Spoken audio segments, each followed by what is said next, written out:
Kalau Tuhan berjanji menyertai kita, pasti Tuhan menyertai kita.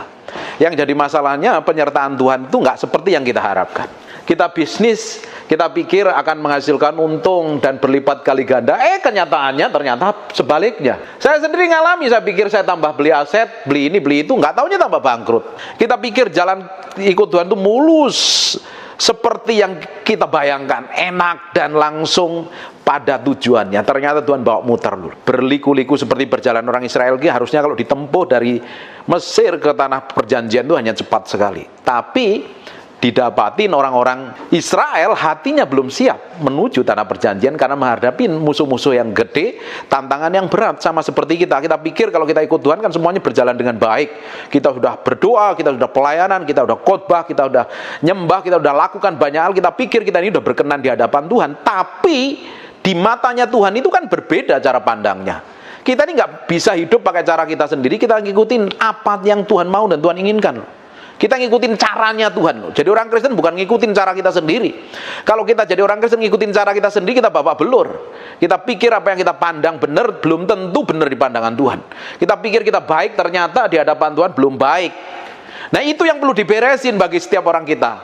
Kita pikirkan kita kelihatan suci, kudus, dan tidak bercacat salah semua. Apalagi kalau di sini nyembah Tuhan, bisa ngerasain hadirat Tuhan. Apalagi di gereja bisa gemetar-gemetar sedikit, ditumpangi tangan pendeta, ditiup sebentar lagi dan rebah dan lain sebagainya, biar kelihatan rohani dan lain sebagainya, merasa rohani.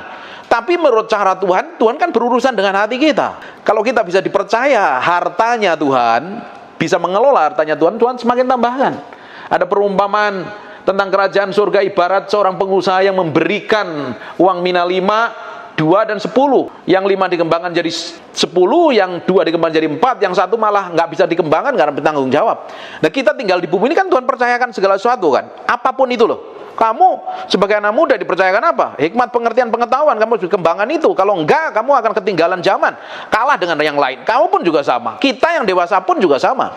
Kalau kita nggak tanggung jawab dengan apa yang Tuhan percayakan lewat tangan kita, dan kita nggak kerjakan, Tuhan nggak akan bisa percayakan. Kalau kita nggak bisa percayakan perkara kecil, jangan pernah berharap dipercayakan perkara-perkara besar. Ternyata untuk dipercayakan hartanya Tuhan itu kan harus bisa dipercaya, mengelola, jadi bendaharanya Tuhan. Tapi kita pikir apa yang kita miliki, apa yang kita dapat, apa yang kita hasilkan, kita pikir jadi hak milik kita kan. Padahal itu tanpa Tuhan kita nggak diberkatin. Ternyata di balik semua berkat yang Tuhan percayakan sama kita itu ada bagian yang harus ditabur, ada bagian yang harus ditabung, dikelola dengan baik, ada bagian yang untuk kita makan. Jadi kita itu jadi orang yang penuh hikmat itu, nggak sembarangan, nggak sembrono. Perjalanan yang kita harapkan itu kita kan berjalan, semuanya berjalan dengan kondisi baik, bisnis lancar.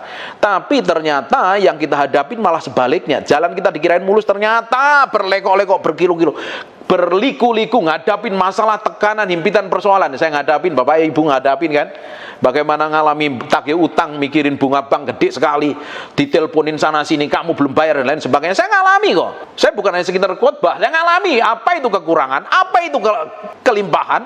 Saya ngalami bagaimana stres. Saya pernah ngalami itu semuanya. Ternyata waktu Tuhan bawa ke bagian hal yang tidak enak, kamu mungkin belum mengalami, tapi suatu hari kamu akan suka tidak suka akan ngalami. Yang muda-muda ini kamu akan hadapin itu. Ternyata Tuhan sedang mengurusin hati kita. Didapatin hati kita itu nempel sama Tuhan benar atau tidak. Kalau Tuhan dapatin hati ini benar loh ya, nggak nempelnya sama uang. Saya bahas terus uang dan hati karena hari ini yang jadi saingannya Tuhan ternyata bukan iblis, bukan setan, bukan gunung kawi, bukan pesugihan. Ternyata yang jadi saingannya Tuhan ternyata duit. Kalau hati kita ini nempel sama duit, kita menjadi orang yang berpikiran jahat, berpikiran pelit, kikir, medit, melekik dan lain sebagainya. Tapi ketika hati kita nggak nempel sama uang, ternyata Tuhan bisa tambahkan hal yang lebih gede lagi. Kalau Tuhan berjanji, aku tidak akan pernah meninggalkan kamu. Di Yosua 1 ayat 8 dan 9, jangan lupa memperkatakan kitab Taurat ini, tetapi renungkanlah itu siang dan malam, supaya engkau bertindak hati-hati sesuai dengan segala yang tertulis di dalamnya, sebab dengan demikian perjalananmu akan berhasil dan beruntung. Bukankah kita pingin semua perjalanan kita berhasil dan beruntung? Bikin hotel di Bali pingin berhasil dan beruntung loh. Udah lama tekor gara-gara COVID, kita pingin mulai untung lagi. Bisnis oksigen, bisnis apapun yang kita kerjakan, Tuhan mau kita ini sukses dan berhasil. Kita nggak pingin jadi orang-orang yang melarat dan kekurangan. Bagaimana kita bisa memberkati orang miskin kalau kita melarat dan kekurangan? kita harus diberkatin. Tetapi Alkitab katakan jangan lupa engkau memperkatakan kitab Taurat ini, tetapi renungkanlah itu siang dan malam. Sebab dengan demikian kita lompat, perjalananmu akan berhasil dan beruntung. Semua orang pingin ini. Kita kalau anak Tuhan, perjalanan hidup kita nggak berhasil dan beruntung, kita kan babak belur. Nggak jadi batu, malah jadi batu sandungan, bukan jadi berkat, betul nggak? Padahal di sekitar hidup kita banyak orang kekurangan, orang miskin, orang menderita. Bagaimana kita bisa memberkati orang miskin? Bagaimana kita bisa memberkati orang menderita kalau kita kekurangan? Makanya nggak perlu alergi dengan kata kelimpahan. Itu janjinya Tuhan kok. Selama kita berjalan dalam ketetapan ilahi, apa saja yang Tuhan percayakan sama kita dan kita kerjakan, Tuhan pasti berhasil kok. Jangan kecut dan tawar hati, sebab Tuhan Allahmu menyertai engkau kemanapun kau pergi. Kalau kita berjalan sesuai kehendak Tuhan, Tuhan menyertai kita, apa saja yang kita kerjakan pasti Tuhan bikin berhasil kok. Ini di perjanjian lama, kita lihat di perjanjian baru. Di Yohanes 14 ayat 15 sampai 17, terus kita lompat ke ayat yang 20. Jikalau kamu mengasihi aku, kamu menurutin segala perintahku. Bener enggak kita mengasihi Tuhan? Kita nggak mungkin mencintai pasangan kita. Saya mencintai istri saya, bapak mencintai istrinya, ibu mencintai suaminya. Nggak mungkin kalau kita mencintai terus kita serong main perempuan lain, main laki-laki lain. Itu namanya nggak cinta, itu cintanya palsu. Betul apa enggak? Kita ngomong cinta Tuhan, tapi kita nggak hidup sejalan dengan kehendak Tuhan. Artinya cinta kita palsu dan bohong. Kamu ngaku cinta sama Tuhan, yang muda-muda ini cinta Tuhan, tapi kamu berontak ngelawan orang tuamu, kamu nggak cinta Tuhan, palsu cintamu, bohong kamu. Ngelawan sama orang tua, itu bohong. Kita ngomong cinta Tuhan, tapi di sisi lain kita berjalan mau kita sendiri, kita bertindak semau sendiri, kita nggak mau libatkan Tuhan di dalamnya, kita nggak mau jalan sesuai dengan kebenaran firman Tuhan, kita ngomong cinta Tuhan yang palsu. Bagaimana kalau kita memiliki cinta yang palsu terus kita berharap Tuhan sertai? Tidak mungkin dong. Padahal semua dosa dan perbuatan yang melawan kebenaran firman Tuhan itu memutuskan hubungan kita dengan Tuhan. Dosa memutuskan hubungan kita dengan Tuhan loh. Dosa, pelanggaran terhadap firman Tuhan. Kalau kita berjalan sama ketetapan Tuhan, Tuhan berjanji Tuhan menyertai, kita diproteksi, dijaga dan lindungi. Tapi kalau kita melakukan dosa, hubungan kita dengan Tuhan putus. Setan bisa menggagain hidup kita, menjajah hidup kita, membuat kita miskin, melarat dan menderita sampai kekurangan, dan akhirnya nggak jadi berkat. Rencana Tuhan bisa batal dalam hidup kita. Perhatikan baik-baik. Aku akan minta kepada Bapa dan Ia akan memberikan kepadamu seorang penolong yang lain supaya menyertai kamu selama-lamanya. Siapa yang menyertai kita? Roh kebenaran. Dunia tidak dapat menerima dia sebab dunia tidak dapat melihat dia dan tidak mengenal dia. Tetapi kamu mengenal dia sebab Ia menyertai kamu. Dia menyertai kita dan diam di dalam kamu. Dan Tuhan berjanji tidak akan pernah meninggalkan kita. Dari perjanjian lama sampai perjanjian baru, Tuhan tidak pernah berjanji untuk meninggalkan kita selama kita berjalan dalam ketetapan Tuhan. Masalahnya, perjalanan yang kita alami kan seringkali perjalanan yang tidak enak kan. Kita ini nggak jelas kan jalan ke depannya nih. Kita bisa lihat ke depan nggak 2024 terjadi apa? Bisa saja terjadi kelimpahan, bisa saja terjadi krisis. Tapi bagian kita kan nempel sama Tuhan. Saya nempel sama Tuhan, benar-benar nempel sama Tuhan. Saya nggak pernah cerita kalau kekurangan saya, karena mereka ini sering ikut pelayanan saya, tahulah kita ngalami penderitaan apa. Sampai kita salah beli kopi, kita pikir kopinya gede, ternyata beli 15.000, kopinya sekecil gini. Dan itu penderitaan buat kami karena kita ngalami kemiskinan. Saya ditagih utang, diancam sama pabrik mau ditagih kepada kakak ipar saya. Bayangin, saya ini hamba Tuhan loh. Bagaimana ngalami kekurangan? Saya tahu itu. Istri saya sering tanya, kapan nih kita ngalami pemulihan? Sebentar lagi.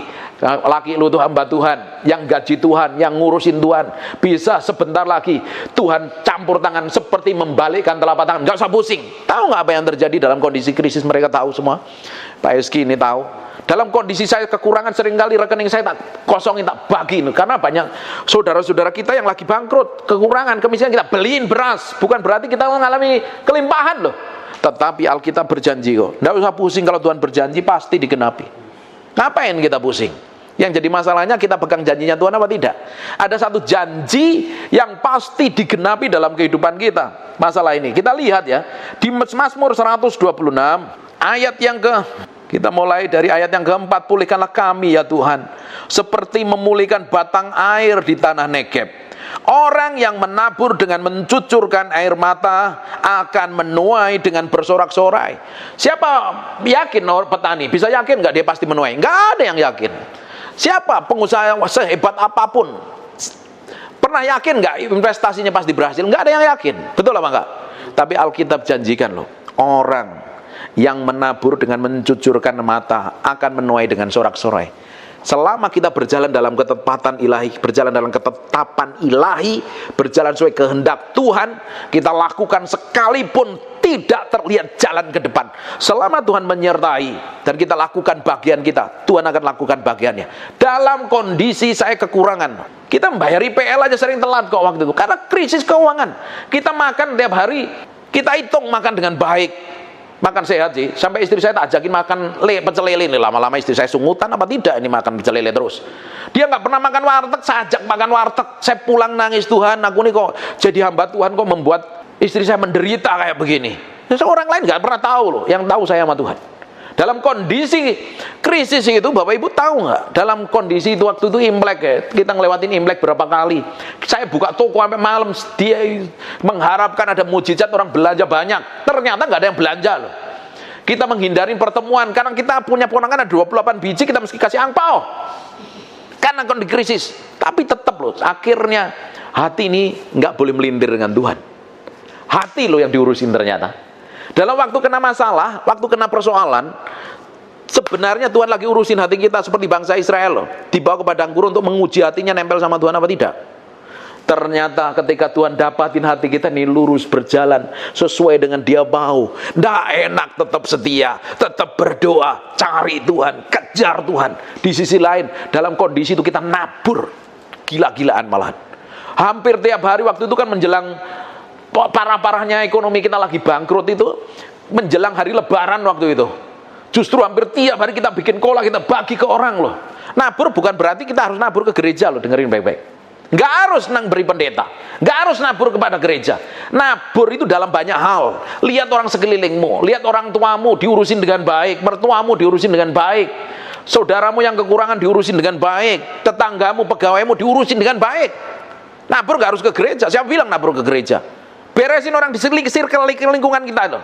Kalau lingkungan kita ini udah kita buat makmur dan sejahtera, apalagi orang yang kerja dengan kita, kita bikin makmur dan sejahtera, jangan malah diperes, dimanfaatin tenaganya. Justru kita malah buat dia makmur dan berhasil, karena mereka adalah orang-orang yang dipercayakan di sekitaran hidup kita untuk bekerja menghasilkan uang buat kita. Harusnya kita beresin dengan baik.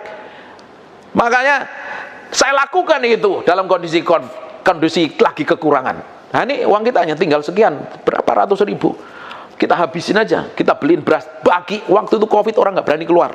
Zaman-zamannya hampir tiap hari kita lihat dengar ambulan, tiap menit dengar ambulan, saya bagiin. Tahu nggak apa yang terjadi?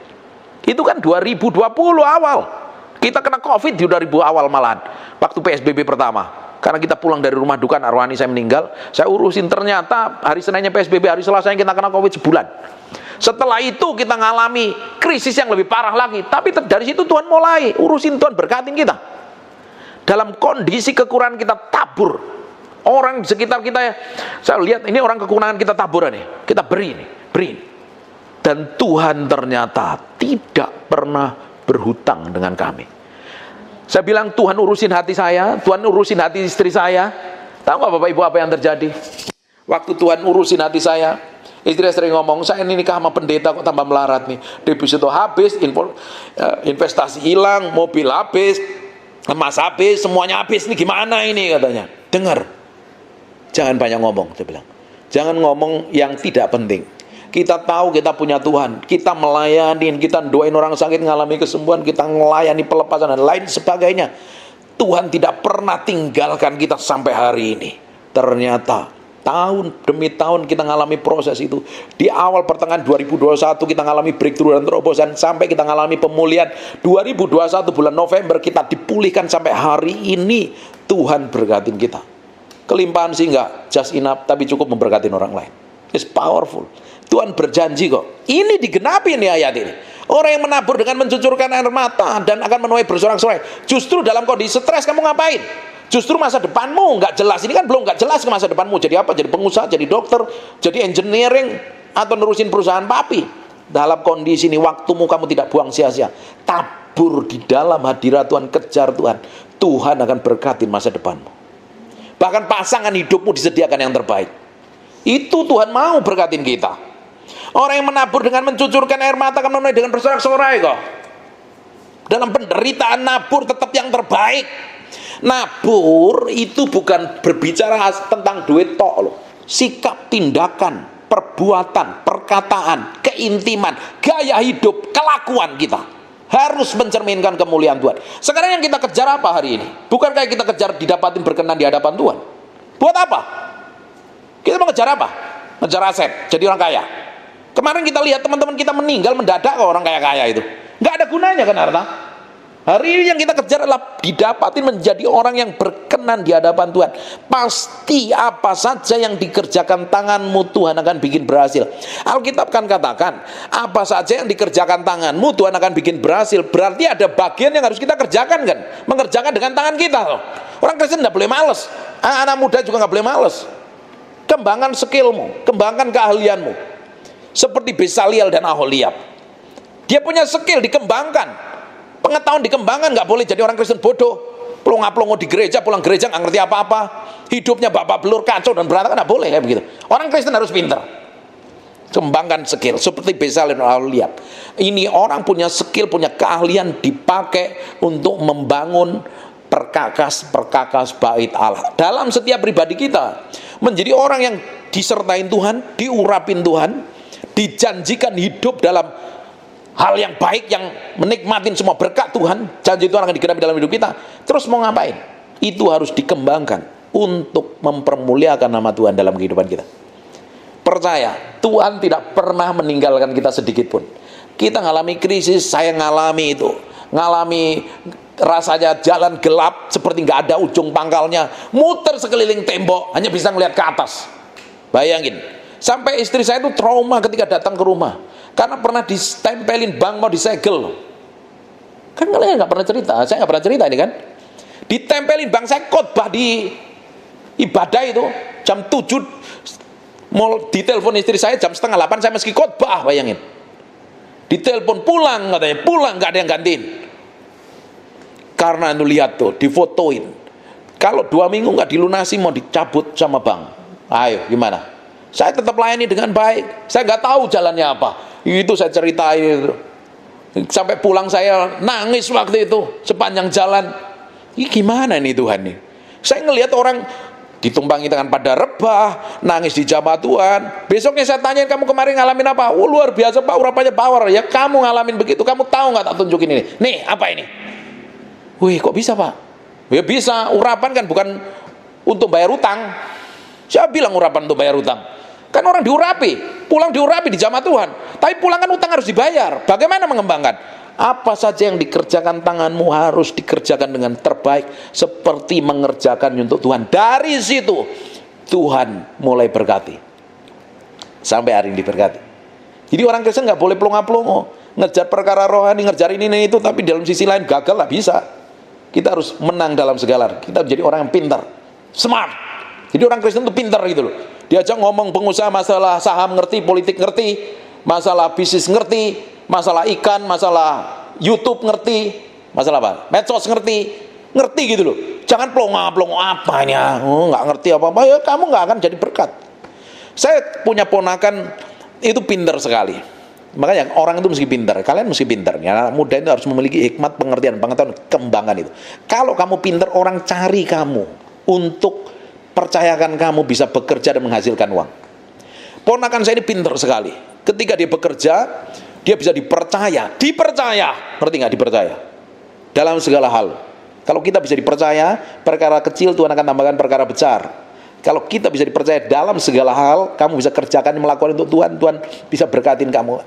Ponakan saya kerja di satu perusahaan, tiba-tiba ya, ini orang pintar bisa dipercaya, gajinya gede, posisinya bagus. Perusahaan lain itu cari dia loh, paksa untuk kerja di perusahaannya. Banyak orang sibuk nyari kerjaan, betul apa enggak? Kerja apa ini? Penghasilannya berapa ini? Kalau kita punya skill, kemampuan, keahlian kita kembangkan, orang cari kita. Jadi anak Tuhan itu meski pinter, tidak boleh bodoh. Di sisi lain kau meski hidup takut akan Tuhan. Karena permulaan hikmat adalah hidup takut akan Tuhan. Dari situ Tuhan akan berkati. Jadi, orang yang berjalan maju dengan menangis sambil menabur benih, pasti pulang dengan sorak-sorai membawa berkas-berkasnya. Kita pasti diberkatin Tuhan kok. Selama kita jalan sama Tuhan, Tuhan pasti buka jalan, Tuhan bikin breakthrough dan terobosan. Daud berkata, aku dulu muda, sekarang aku tua, tidak pernah aku lihat anak cucunya orang benar minta-minta roti. Orang benar loh. Orang benar. Anak cucunya tidak pernah minta-minta roti. Kalau hidupmu nggak benar, setan bisa gagahin kita. Kalau hidup kita hidup di dalam dosa, ngelawan kebenaran, anak muda ngelawan orang tuanya. Ini orang tuamu adalah wakil Allah di muka bumi. Kamu melawan otoritas di atasmu, hidupmu sebenarnya membuka celah pada setan untuk digagain. Dosa itu membuat iblis bisa menggagain hidup kita. Dosa itu masuknya lewat kelemahan kita. Apapun itu namanya. Selama kita berjalan dalam ketepatan ilahi, kita belajar menabur dengan mencucurkan air mata, maju, menangis sambil menabur benih, pasti pulang dengan bersorak-sorai. Saya lakukan itu dalam kondisi kesusahan. Saya doa sama Tuhan, saya tetap pelayanan, saya tetap berkati, saya tetap menabur, dan ternyata Tuhan bikin breakthrough dan terobosan. Ini orang pendetamu yang lagi ngomong ini nggak kelihatan miskin kan? Nggak kelihatan kayak orang susah kan? Tuhan berkati. Tuhan berkati. Malah makmur lagi. Makmur. Jadi saya percaya kita akan menjadi orang-orang yang diberkati Tuhan karena kita adalah orang pilihan Tuhan. Dalam ditempatkan di mana? Di Bali, di Jakarta, di Australia, di Singapura, dimanapun juga.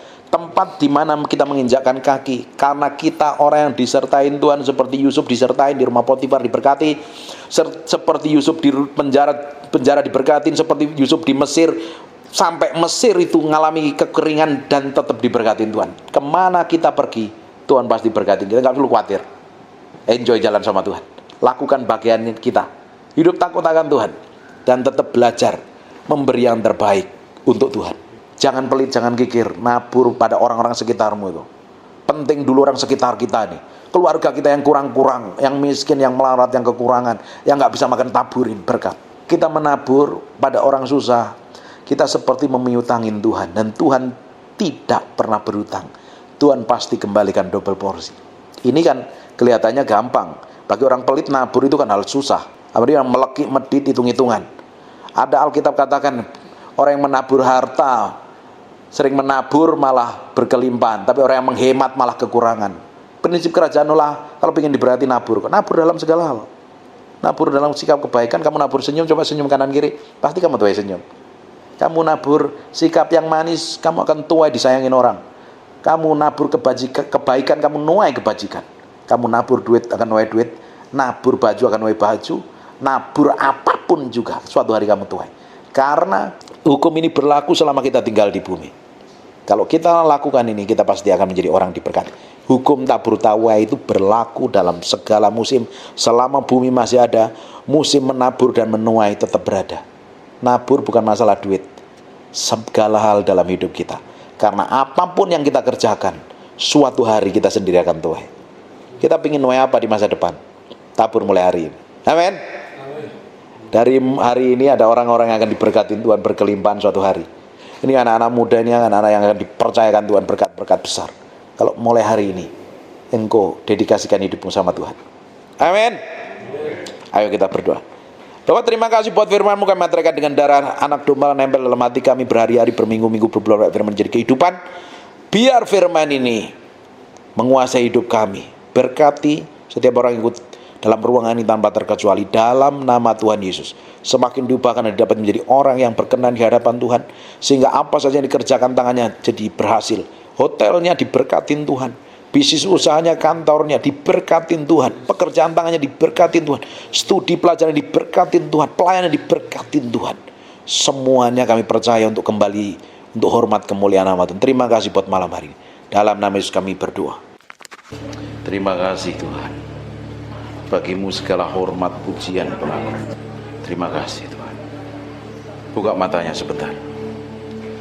Siapa yang ingin datang ibadah, ingin ngalami Tuhan, ingin ketemu Tuhan, HP-mu meski di silent dulu. Kita meski respect dan hormat akan hadirat Tuhan. Amin. Dari kerinduan Bapak Ibu, rasa haus dan laparmu ingin ketemu Tuhan, bukan hanya sekedar datang ibadah, tapi engkau ingin ketemu Tuhan. Nah, Tuhan akan manifestasikan kuasanya. Amin. Tutup matamu. I just want to praise you.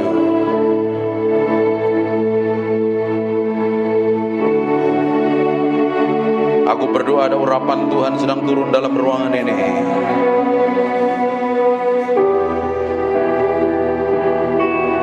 Jamah setiap orang yang haus dan lapar akan Tuhan. Angkat tanganmu dua-dua.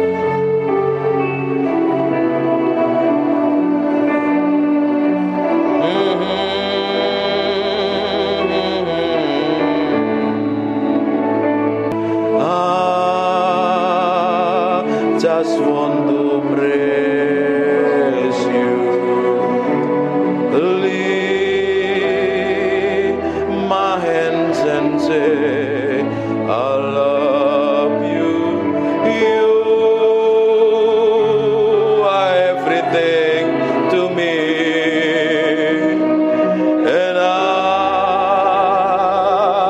exalt your holy name. And I exalt your holy name. And I exalt your holy name, Most High. I just want to praise you. I just want to praise you. I just want to praise you. Aku berdoa setiap orang dalam ruangan ini, biar Engkau sendiri yang jamah Tuhan siang hari ini. Aku berdoa ada orang raus dan lapar akan Tuhan, sedang dilawat Tuhan dalam nama Yesus Kristus. Aku lepaskan urapan itu turun dalam nama Yesus Kristus. Ike poko nomontoko. Di ruangan sebelah aku berdoa ada penguarapan turun. Tutup matamu. Ada kuasa Allah sedang mengalir dalam ruangan sebelah dalam nama Yesus Kristus. Repoko sendo nomotoko robota papa nementere bete bebeke nemepiana mata. Inna mata karala bashende begede mata. Inomotoko ronomoto. Nikmatin Tuhan. Aku berdoa ada gelombang yang kuat mengalir dalam ruangan ini. Gelombang itu turun mengalir menjamah setiap orang yang ada dalam ruangan ini. Aku berdoa sekarang juga urapan itu turun in Jesus name.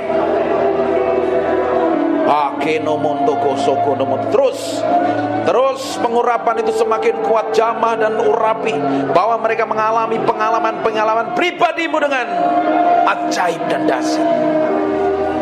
Nikmatin Tuhan. Nikmatin Tuhan. Fokus sama Tuhan.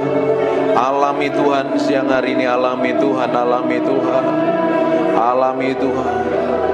Ada beberapa orang sedang dijamah. Aku berdoa.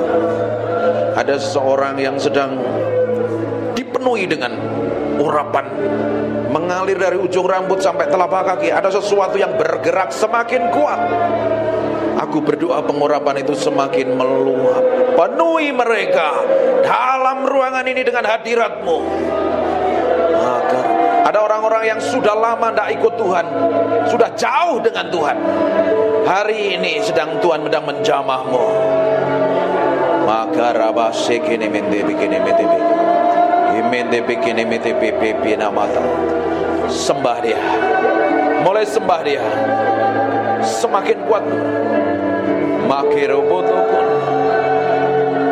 Seperti gelombang mengalir dalam ruangan ini, memenuhi orang-orang yang haus dan lapar akan hadirat-Mu.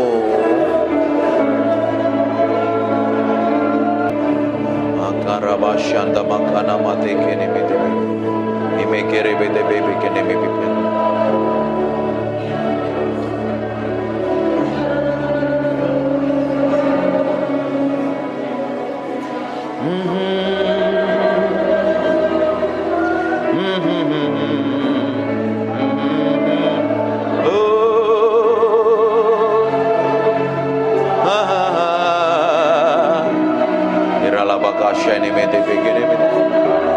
Ini bagian-Mu Tuhan, Engkau sedang menjamah umat-Mu. Buat sesuatu yang spesial pagi hari ini.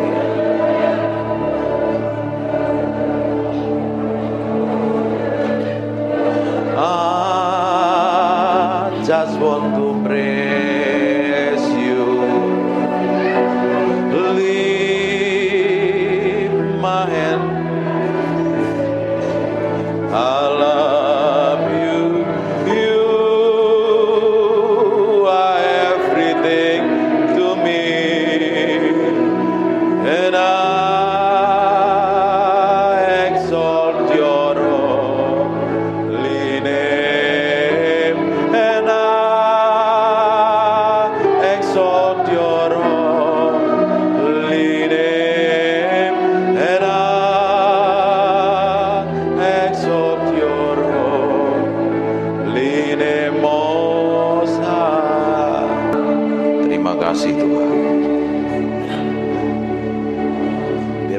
urapan-urapan-Mu tetap hadir dalam ruangan ini.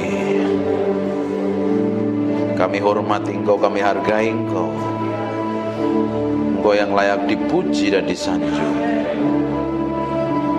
Pengurapan-Mu, roh hikmat, wahyu dan pengertian tetap tinggal di antara kami. Dalam nama Yesus. Haleluya. Amin. Silakan duduk kembali. Breathe upon me. Come breathe upon me, breath of God. Matiin handphone. Breathe upon me, Spirit of the Lord, as I lift my hand in surrender to your name, Most High. I'm yielding to your Spirit, walking in your love. Jesus, I adore. Jesus, I adore. Ada anak kecil bisa di kamar sebelah, ruangan sebelah. Jesus, I adore your holy name.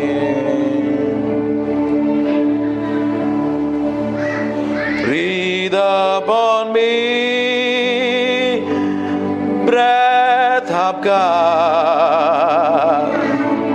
Breathe upon me,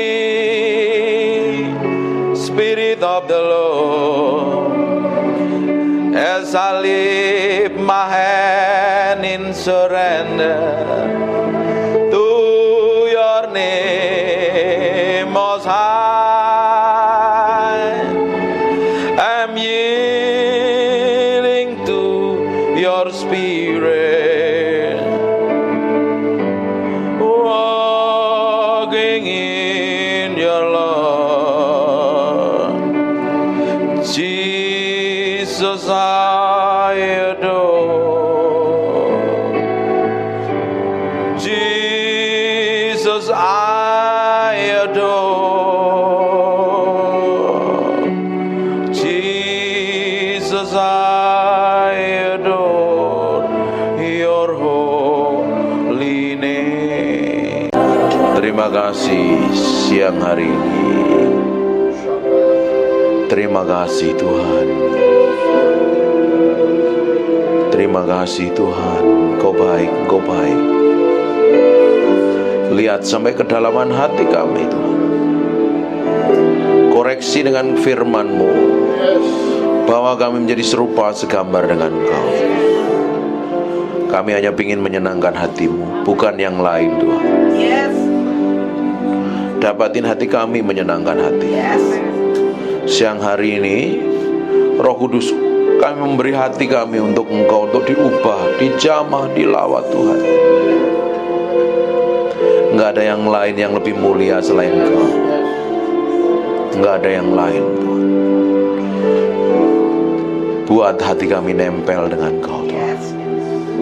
Pikiran dan perasaan kami menyatu dengan Engkau, sehingga kami ngerti apa yang Engkau mau dalam hidup kami. Dalam nama Yesus. Haleluya. Amin. We thank you, we praise you, we adore you. We thank you, we praise you, we adore you. Terima kasih siang hari ini. Terima kasih Tuhan. Terima kasih. Terima kasih.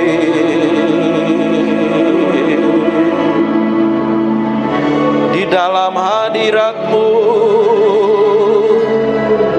kami diubahkan mengenal Engkau. Di dalam hadirat-Mu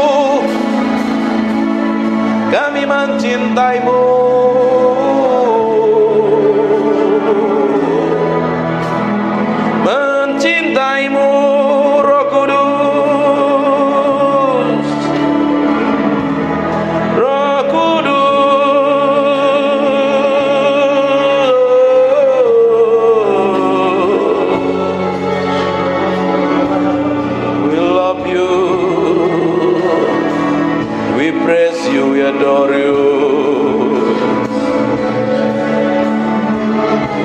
tetap tinggal di dalam hadirat-Mu, sebab kami mencintai-Mu. Oh Tuhan, Tuhan, Tuhan.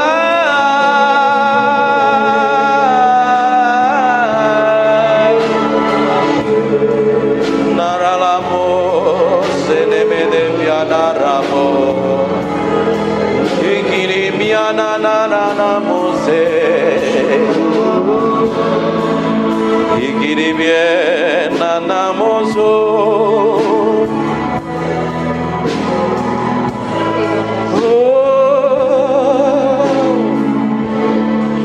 We praise you, we praise you, we praise you.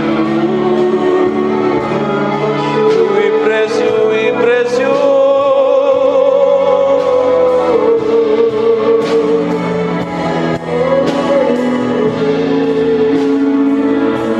Berlama-lama dalam hadirat-Mu, menikmati kuasa-Mu, Tuhan,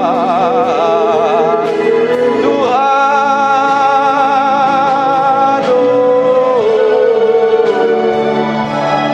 Inananaramore, ikinemiananaranamos. Terima kasih Tuhan. Biar roh hikmat wahyu turun di antara kami, menyingkapkan pribadi-Mu yang ajaib, sehingga kami mengerti kehendak-Mu, berjalan dalam pusat hati-Mu. Oh Tuhan, siang hari ini urapi kami semua tanpa terkecuali. Kami adalah orang yang mencintai-Mu dan mengasihi-Mu.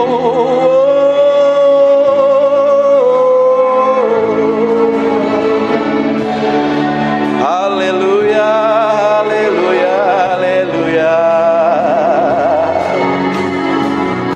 Terima kasih. Yang merasakan hadirat Tuhan kasih tepuk tangan yang meriah. Hanya untuk Raja yang mulia. Haleluya. Amin. Silakan duduk dalam hadirat Tuhan.